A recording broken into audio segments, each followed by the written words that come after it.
Hello students, good morning. कैसे हैं आप? स्वागत है आपका आपके अपने यूट्यूब चैनल में।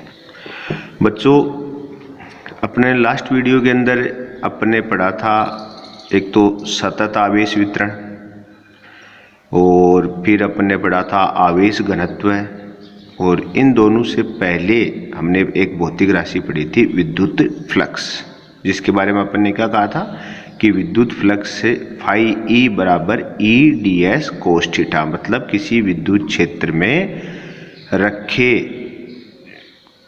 क्षेत्रफल से अभिलंबवत गुजरने वाली विद्युत क्षेत्र रेखाओं की संख्या को अपन क्या बोले थे? विद्युत फ्लक्स। ठीक है, अब उसी विद्युत फ्लक्स के ऊपर गाउस लॉ है। देखो गाउस लॉ क्या कहता है, सेम उसी टाइप से। गाउस लॉ का जो फॉर्मूला होता है तो बेसिकली आप जानते हो, वो गाउस लॉ कहता है कि phi E is equal to sum of Q upon epsilon naught. क्या अर्थ हुआ इसका? इसने कहा, गाउस ने कहा कि किसी गाउसीय पृष्ठ से निर्गत कुल विद्युत फ्लक्स का मान पृष्ठ में परिबद्ध आवेशों के बीजगणितीय योग व निर्वात की विद्युतशीलता के अनुपात के तुल्य होता है। अब देखो यहाँ पर गाउसीय पृष्ठ का अर्थ क्या हुआ? मतलब जैसे मान लो ये कोई पृष्ठ ले लिया आपने, ये कोई गाउसीय पृष्ठ का अर्थ क्या होता है? देखो गाउसीय पृष्ठ क्या है कि इसने कहा कि कोई भी क्या होगा, एक बंद पृष्ठ होगा, पहली बात। दूसरा, काल्पनिक पृष्ठ। थर्ड, काल्पनिक पृष्ठ के साथ में थर्ड क्या बात करें अपन? ऐच्छिक।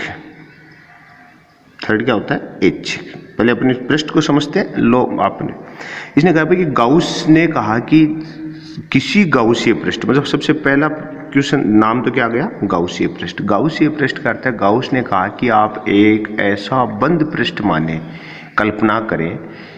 अब देखो उसने कहा कि बंद पृष्ठ की कल्पना, अब काल्पनिक पृष्ठ तो होगा लेकिन आप किस आकार का माने, तो उसके लिए इसने ऐच्छिक कहा कि आप किसी भी आकार का, मतलब गाउसीय पृष्ठ है वो किसी भी आकार का हो सकता है। गाउसीय पृष्ठ किसी भी आकार का है, ऐच्छिक है, किसी भी आकार का, जैसे बेलनाकार हो सकता है, वर्ताकार हो सकता है, गोलाकार हो सकता है, ऐसा किसी भी आकार का हो सकता है। तो इसने कहा कि किसी भी गाउसीय पृष्ठ से, अब जैसे ये गाउसीय पृष्ठ ले लिया आपने, इसके अंदर खूब सारे आवेश विद्यमान है, मान लो Q1, Q2, Q3, Q4, ऐसे खूब है। इन सब के कारण मान लो ये यहाँ पे एक छोटा सा अपना अल्पांश ले लिया, ये अल्पांश ले लिया, ये टोटल S है तो इसको क्या मान लिया? DS। इस अल्पांश को क्या मान लिया? DS। अब देखो इससे गुजरने वाला फ्लक्स सामान्य रूप से क्या होता है? Phi E is equal to अपन क्या कहते हैं? E D S cos theta del phi ई।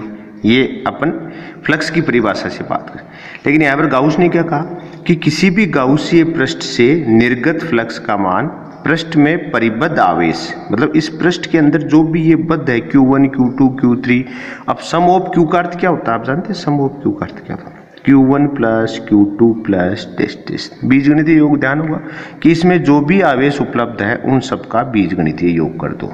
ठीक है, उनके योग व निर्वात की विद्युतशीलता का अनुपात गाउस का नियम कहलाता है। यह गाउस ने कहा। अब देखो इसको थ्योरेटिकल लिखना चाहे तो देखो नियम को अपन लिखिए तो क्या कहता है नियम? देखो आप, निर्वात में उपस्थित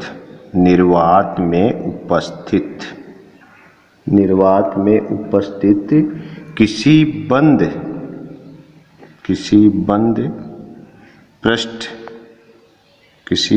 पृष्ठ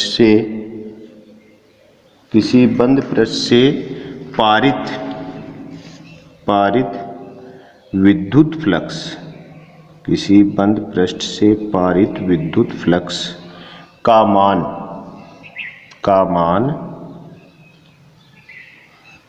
पृष्ठ में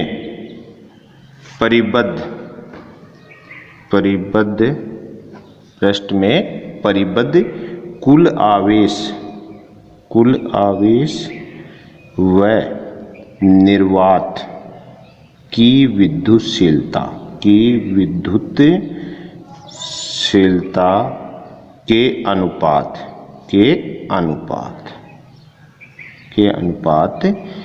के तुल्य होता है।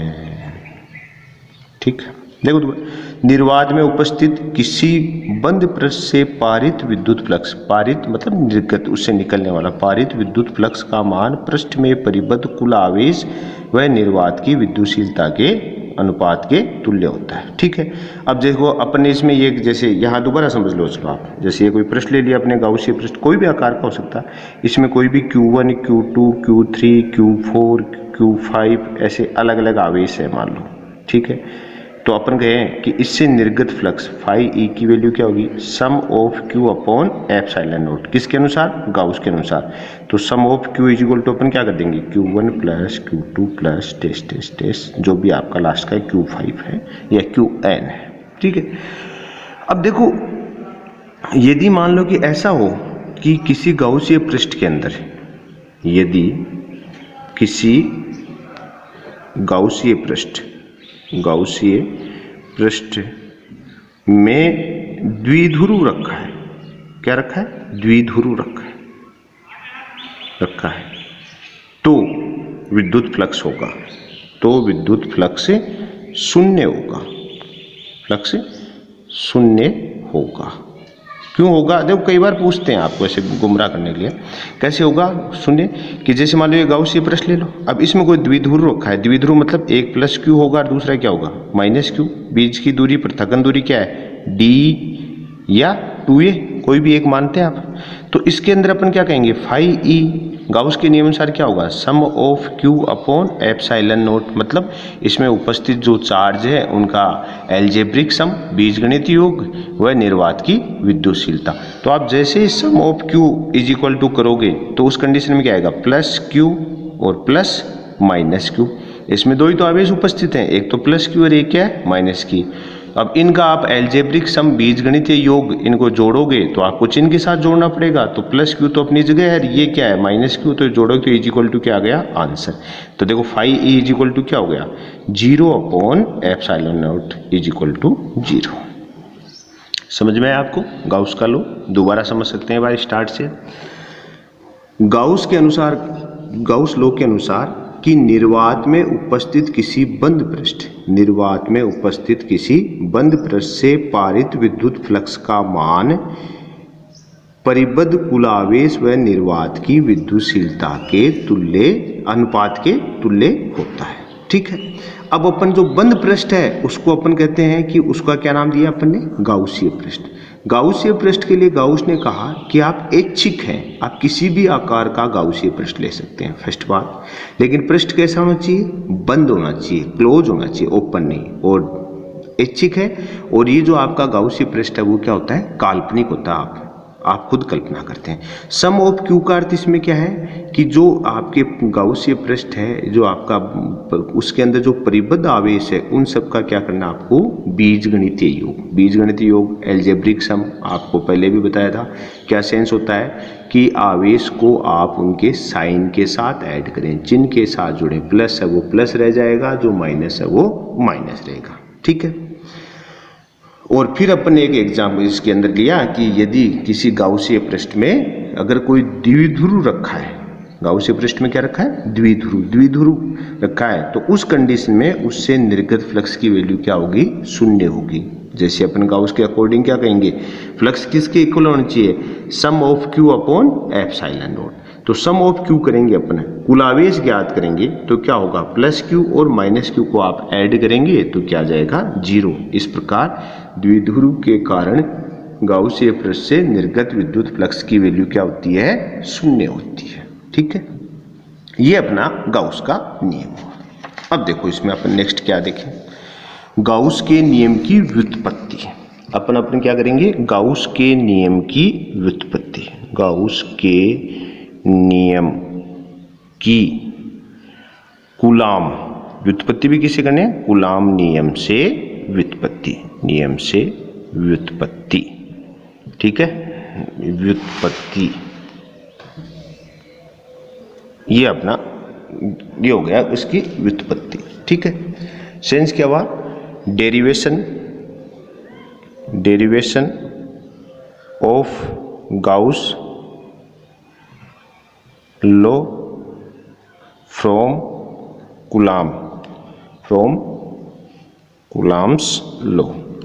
ठीक है, इससे अपन इसका डेरिवेशन करेंगे। मतलब डेरिवेशन क्या होगा कि जो अपन ने कहा ना phi is equal to sum of Q upon epsilon naught, ये रियल में आता है कि नहीं आता। भाई देखो फिजिक्स के अंदर स्टेटमेंट अपनी जगह है और साथ में उसको डेराइव करना अपनी जगह है। ठीक है, अब देखो उसने कूलम्ब लॉ से कैसे होता है कि सबसे पहले तो हमें क्या करना है, एक काल्पनिक गाउसीय पृष्ठ की कल्पना करो। ये इस टाइप का कोई भी पृष्ठ ले लिया आपने। ठीक है, इसके यहाँ पर आपने कोई ओ बिंदु मान लो और इस पर क्या रख दिया अपन ने, क्यू आवेश रख दिया। ठीक है, और इस गाउसीय पृष्ठ का एक ये छोटा सा फ्रैक्शन या अल्पांश ले लिया, जिसको क्या मान सकते हो आप, ds। क्या मान सकते हो इसको, ds। ठीक है, अब देखो यहाँ से यहाँ तक कि अब इसकी ऐसे यहाँ से ऐसे ड्रॉ करें तो एक शंकु कोण बना नहीं बनाई, कोण टाइप का बन गया ना। ठीक है, इस ओरिजिन से यहाँ तक इसी फ्रैक्शन तक की डिस्टेंस क्या मान ली अपन ने, स्मॉल r। ठीक, अब आपको मैंने लास्ट वाले वीडियो में भी समझाया कि जो आपका एरिया होता है, क्षेत्रफल है, वो एक वेक्टर क्वांटिटी है। तो इस ds की कोई न कोई डायरेक्शन होगी और कोई न कोई क्या है डायरेक्शन, क्या बताई थी लास्ट वीडियो में आपको कि हमेशा क्षेत्रफल के अभिलंबवत। तो इसके लंबवत अपन ने इसकी कोई डायरेक्शन ले ली ds। ठीक है, अब आप भी जानते हो यह आवेश क्या प्लस का है, तो इस कारण विद्युत क्षेत्र क्या होगा, आउटर, बाहर की ओर, प्लस के कारण विद्युत क्षेत्र क्या होता है, बाहर की ओर, E। ठीक है, ये अपना कोई पॉइंट P है। अब देखो आप ये अपने दोबारा समझ लो, अपने गाउसीय पृष्ठ की कल्पना करें, कैसा भी पृष्ठ ले सकते हैं आप। ठीक है, उसके यहाँ पर बिंदु O ले लिया कोई, जहाँ पर कोई Q आवेश रखा, उसे R डिस्टेंस पर अपने पॉइंट P लिया है और इसी पॉइंट P के सराउंडिंग अपने के लिया इस एरिया का एक स्मॉल फ्रैक्शन ds ले लिया। तो ds और इस बिंदु P पर E, इन दोनों का वेक्टर रिप्रेजेंटेशन, मतलब इनकी डायरेक्शन, इनकी दिशा अपन ने प्रदर्शित कर दी। अब देखो आप अपन बात करें कि बिंदु P पर विद्युत क्षेत्र क्या होगा, फॉर्मूला आप जानते हैं, A is equal to K Q upon R square. Q आवेश है, आर डिस्टेंस है, के क्यू अपॉन आर। ठीक है, ऐसे अपन कहें ds क्षेत्रफल, क्या कहें, ds क्षेत्रफल से निर्गत फ्लक्स, विद्युत फ्लक्स क्या होगा, phi E is equal to हो गया समाकलन किसका हो जाएगा, E vector dot ds vector. Flux का फॉर्मूला अपन जानते हैं, ये इसको EDS कोस थीटा भी लिख सकते हो। तो देखो इसको और आगे अपन क्या लिखें, E की वैल्यू आपके पास क्या है, K Q upon R square ds cos theta, ऐसा लिख सकते हैं। ठीक है, अब आप भी जानते हो इसमें जो नियत मान है उनको समाकलन से अपन क्या ले लें, बाहर। तो के क्यू बाहर आ गया, समाकलन के अंदर कौन बच गया, ds cos theta upon R square, क्योंकि के तो वैसे ही नियतांक होता है और क्यू कांस्टेंट है ही, भाई आवेश का मान थोड़ी चेंज हो रहा है इसमें, तो इसको अपन ने ले लिया। ठीक है, अब देखो अपने समाकलन में बच गया ds cos theta upon R square. तो आपने घनकोण होता है उसकी डेफिनेशन जानते होंगे कि घनकोण की परिभाषा से क्या होगा, ये जो आपके समाकलन के अंदर है जो आपकी वैल्यू है ये घनकोण के इक्वल होगी। ठीक है ना, घनकोण की परिभाषा से ds क्षेत्रफल एरिया, ds जो आपने फ्रैक्शन लिया उस क्षेत्रफल द्वारा बिंदु O पर बनाया गया घनकोण, उसकी वैल्यू क्या होगी, आपके जो होगा उस घनकोण की वैल्यू क्या होगी, इसके इक्वल होगी ds cos theta upon R square. ठीक है, घनकोण की इसके इक्वल। तो अपन इस सब की जगह क्या लिख सकते हैं, घनकोण। तो हमारे पास देखो phi A is equal to क्या आ गया, के क्यू इंटीग्रेशन, इसकी जगह अपन लिख दिया घनकोण। अब आपको ये भी पता होना चाहिए कि इसका टोटल वैल्यू किसके इक्वल होती है, 4 पाई के। ठीक है, तो अपन कह सकते हैं यहाँ पर आपको रिमेंबर रखिए कि घनकोण इसकी किसके इक्वल होगा समाकलन 4 पाई के। तो अपन लिख दिया phi E is equal to K Q into 4 pi. ठीक है, इस घनकोण का समाकलन किसके इक्वल है 4 पाई। अब के इज इक्वल टू क्या होता है 1/4 pi epsilon naught, value put कर दो। Phi E is equal to 1/4 pi epsilon naught into Q into 4 pi. ठीक है, 4 पाई से 4 पाई, तो phi is equal to Q upon epsilon naught. ठीक है, यही है। अब ये तो क्या है कि यदि गाउसीय पृष्ठ में Q1, Q2, dash dash Qn आवेश उपस्थित हैं, ये तो अपन ने सिंगल आवेश लिया, ज़्यादा भी हो सकते हैं, उपस्थित हैं, तो sum of Q is equal to Q1 plus Q2 plus dash dash. तो उस कंडीशन में phi A is equal to क्या हो जाएगा sum of Q upon epsilon. ठीक है, ये चीज़ है। तो अपन ने कहा वो स्टेटमेंट प्रूव हुआ कि नहीं हुआ। एक बार दोबारा रिवाइज करते हैं। देखो अपन ने क्या किया, एक गाउसीय पृष्ठ की कल्पना करी। गाउसीय पृष्ठ ऐच्छिक है, आपने एक ऐच्छिक पृष्ठ ले लिया जिसके मध्य में कहीं भी बिंदु O पर कोई Q आवेश रखा है, जिसकी R डिस्टेंस पर अपन बिंदु P लिया है जो इसकी पृष्ठ की सतह पर है, जहाँ पर अपन एक पृष्ठ का अल्पांश को ds ले लिया, जिसके कारण अपन बिंदु O पर एक घनकोण का निर्माण कर दिया। यहाँ पर एक घनकोण का निर्माण हो गया, कोण बन गया ना, देखो शंकु में होता है घनकोण, ये कोण बन गया। अब आप जानते हो क्षेत्रफल खुद सदिश राशि है, तो क्षेत्रफल की डायरेक्शन है और प्लस के कारण विद्युत क्षेत्र हमेशा बाहर की ओर कारण विद्युत क्षेत्र दर्शा दिया। अब अपन ने आगे बात करी कि बिंदु P जो लिया है इस पर विद्युत क्षेत्र क्या होगा, तो अपन जानते हैं E बराबर KQ अपॉन R² हो गया। फिर बात कर ली कि ds क्षेत्रफल से निर्गत कुल विद्युत फ्लक्स, तो फ्लक्स की वैल्यू क्या होती है phi A is equal to समाकलन E वेक्टर डॉट ds, या यूँ कह सकते हैं E ds कोस थीटा। तो अपन ने E की वैल्यू KQ अपॉन R² रख दी और ये अदिश गुणनफल को लिख दिया ds कोस थीटा। ठीक है, जो नियत मान है उनको समाकलन से बाहर ले लिया, अंदर क्या बच गया ds cos theta upon R²। ठीक है, अब आप भी जानते हैं कि ये जो ds आपका क्षेत्रफल है ये इस पर घनकोण का निर्माण कर रहा है, तो वो चीज़ अपने आप दोबारा बात करें। घनकोण की परिभाषा से ds क्षेत्रफल द्वारा बिंदु O पर बनाया गया घनकोण, इसकी वैल्यू किसके इक्वल होगी ds cos theta upon R²। ठीक है, तो इसको अपन ने घनकोण के रूप में रख दिया और इसका अधिकतम समाकलन करोगे तो इसका अधिकतम समाकलन मैक्सिमम वैल्यू किसके इक्वल होती है 4 पाई। आप रिमेंबर रखिएगा हमेशा, घनकोण की मैक्सिमम वैल्यू कितनी आएगी 4 पाई। 4 पाई यहाँ पे रख दिया अपन ने, इसका समाकलन 4 पाई के तुल्य आ गया। ठीक है, के को अपन क्या लिख सकते हैं 1/4 पाई एप्सिलॉन नॉट, तो 1/4 पाई एप्सिलॉन नॉट, क्यू अपनी जगह है, इसका 4 पाई से 4 पाई कैंसिल, तो आंसर आ गया phi A is equal to Q upon epsilon. ठीक है, अब ये तो इसमें सिंगल आवेश था। हमने कहा कि सिंगल आवेश की बजाय अगर खूब सारे आवेश हो Q1, Q2, Q3 dash dash अच्छे, तो आप उन सब का क्या कर लो एलजेब्रिक सम कर लेना, उनका बीजगणितीय योग कर लेना Q1 प्लस Q2 Q3। ये इस प्रकार गाउस के नियम की कूलाम के नियम से व्युत्पत्ति हो गई। ठीक है, अब देखो कुछ इंपॉर्टेंट बातें हैं गाउस के लिए, कुछ इंपॉर्टेंट बातें हैं, उनमें कई बार क्वेश्चन आते हैं और आपको ध्यान भी होना चाहिए। ठीक है, तो इम्पोर्टेंट बात करें अपन, ठीक है, इम्पोर्टेंट क्या है। फर्स्ट क्या कहता है, गाउस नियम, गाउस लॉ है केवल उन्हीं क्षेत्रों में लगता है जो व्युत्क्रम वर्ग के नियम की पालना करते हैं। ठीक है, व्युत्क्रम वर्ग के नियम मतलब क्या होता है 1/r²।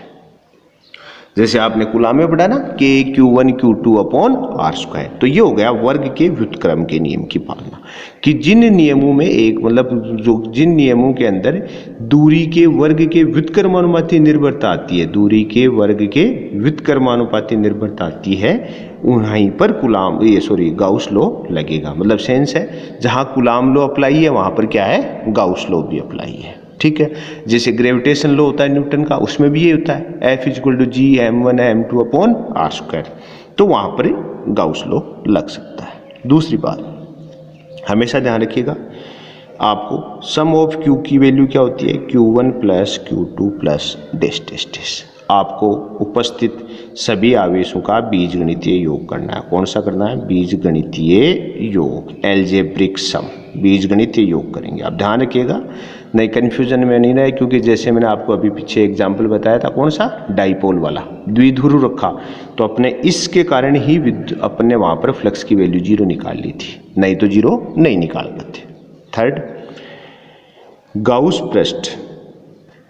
पृष्ठ ऐच्छिक व काल्पनिक होता है। मतलब गाउस ने कहा कि आप पृष्ठ कैसा भी माने, लेकिन बंद होना चाहिए, और साथ में कैसा है, ऐच्छिक अर्थ हो गया, मतलब आपको फ्री किया है कि आप किसी भी आकार का ले सकते हैं गाउसीय पृष्ठ, ठीक है ना, तो उसमें कोई दिक्कत वाला है। उसने गाउस पृष्ठ को ऐच्छिक व काल्पनिक माना, पहली बात। दूसरी, ठीक है, अगली, अब हाँ, यहाँ से एक चीज़ ध्यान रखिएगा, कई बार क्या करते हैं वो ऐसे, मतलब थोड़ा सा डाइवर्जन करता है एग्जामिनर, क्या कहता है कि जैसे मैं पहले आपको पॉइंट बताया ना, फिर उस पर क्वेश्चन बताता हूँ। उसने कहा कि फ्लक्स की वैल्यू, फ्लक्स का मान पृष्ठ के आकार पर निर्भर नहीं करता है, पृष्ठ के आकार पर निर्भर नहीं करता है, ठीक है। अब इसका अर्थ क्या हुआ, इसने कहा कि पृष्ठ का आकार छोटा या बड़ा कितना लेते हो, इस चीज पर कोई फर्क नहीं पड़ेगा कि फ्लक्स के मान में। कैसे, जैसे अगले ने कहा कि ये मान लो कि पहला ले लिया, एक पृष्ठ ले लिया, गोलाकार टाइप का ले गया, R बराबर इसकी रेडियस है 4 सेंटीमीटर, ठीक है, ये है इसकी प्रथम कंडीशन। दूसरे में क्या कहा कि यदि पृष्ठ की त्रिज्या दुगुनी करते हैं तो फ्लक्स होगा, ऐसे बात कर सकता है।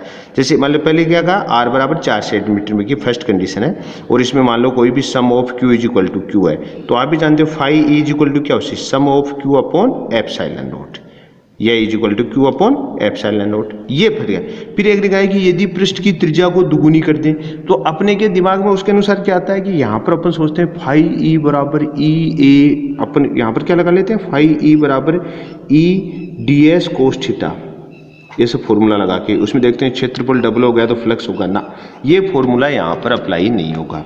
ये अगले गाउस की बात कर रहा है कि गाउस में जो भी पृष्ठ है तो उसके अंदर फ्लक्स का मान सिर्फ किस पे निर्भर कर रहा है, उसमें उपस्थित आवेश और निर्वात की विद्युतशीलता पर। इसका ध्यान रखिएगा कि पृष्ठ की त्रिज्या दुगुनी कर दें, 10 गुनी कर दें, 20 गुनी कर दें, कोई फर्क नहीं पड़ना, फ्लक्स की वैल्यू वही आनी है जो पहले वाली थी, तो phi is equal to Q upon epsilon not.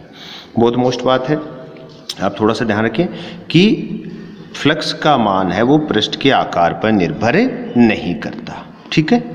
और अगला जो एक पॉइंट है वो है फ्लक्स आवेश वितरण पर भी निर्भर नहीं करता, ठीक है। वितरण का अर्थ जानते हो कि जैसे मान लो ये कोई पृष्ठ है, इसमें हो सकता है सारा आवेश यहीं पास रखा हो, Q4 Q5 ऐसे, एक पृष्ठ के अंदर ये आवेश ऐसे रखा हो Q1 Q2 Q3 Q4 Q5, दोनों कंडीशन में क्या होगा, फाई E, इसमें भी क्या आएगा, sum of Q upon epsilon naught, इसमें भी आएगा phi E is equal to sum of Q upon epsilon naught. मतलब इससे कोई फर्क नहीं पड़ता कि पृष्ठ में आवेश कहाँ और कैसे रखा हुआ है, कि वो एक जगह चाहे एक ही बिंदु पर सारा रखा हो या पूरे पृष्ठ में आराम से दूर दूर तक फैला हो, इसका हमने को कोई प्रभाव नहीं पड़ता। क्यों, क्योंकि गाउस के अनुसार फ्लक्स की वैल्यू किसके ऊपर निर्भर करेगी, पृष्ठ में परिबद्ध कुल आवेश, तो कुल आवेश चाहे एक जगह रखा हो और चाहिए अलग अलग रखा हो, उससे कोई प्रभाव नहीं पड़ेगा। ये कुछ ऐसे अपने गाउस संबंधी महत्वपूर्ण तथ्य थे, एक बार रिवाइज कर लें इनको। देखो फर्स्ट तथ्य क्या कहता है, गाउस का लॉ वहीं लगेगा जहां पर व्युत्क्रम वर्ग के नियम की पालना होगी, मतलब 1/r² उपस्थित होगा जिन नियमों में, वहीं पर गाउस का नियम लगेगा। दूसरी बात, जब भी आप पृष्ठ के अंदर कुल आवेश निकालेंगे तो सभी आवेशों का क्या करेंगे, उपस्थित आवेशों का या परिबद्ध आवेशों का क्या करेंगे, बीजगणितीय योग। थर्ड, गाउस पृष्ठ ऐच्छिक व काल्पनिक है। आप पृष्ठ, गाउस के पृष्ठ की कल्पना करने के लिए स्वतंत्र हैं गाउस की तरफ से, आप किसी भी आकार का पृष्ठ मान सकते हैं, लेकिन ध्यान रखें पृष्ठ हमेशा हम ऐसा ही मानेंगे जिसका क्षेत्रफल हमें पता हो और उसमें अधिकतम आवेश परिबद्ध हो जाए। ठीक है, वो आगे अपन चर्चा करेंगे।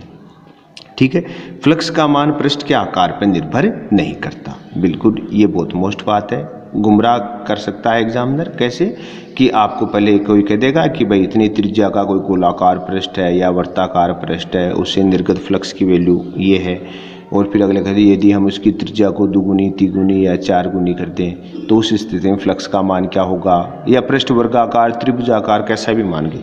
तो आप ध्यान रखिएगा गाउस के नियम में पृष्ठ के आकार का कोई महत्व नहीं है, उसको दुगुना करिए या 4 गुना करिए, आपका फ्लक्स के मान में कोई भी प्रभाव नहीं पड़ेगा। ठीक है, और अगला नेक्स्ट पॉइंट था अपना लास्ट पॉइंट, फ्लक्स के आवेश वितरण पर भी निर्भर नहीं करता। विद्युत फ्लक्स का मान गाउस के पृष्ठ में उपस्थित आवेश पर निर्भर करता है, न कि पृष्ठ में आवेश किस प्रकार से वितरित है इस बात पर निर्भर करता है।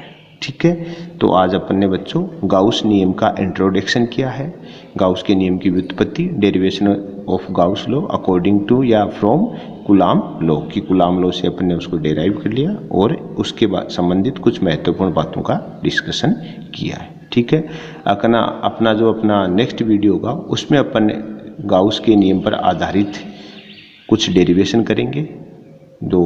एक दो वीडियो में या 3 वीडियो जितने भी अपने लगते हैं उसमें अपन गाउस के लॉ पर आधारित जितने भी डेरिवेशन है उन सबको समझेंगे। थैंक्स। जिन बच्चों ने अभी तक चैनल सब्सक्राइब नहीं किया है वो बच्चे चैनल को सब्सक्राइब करें।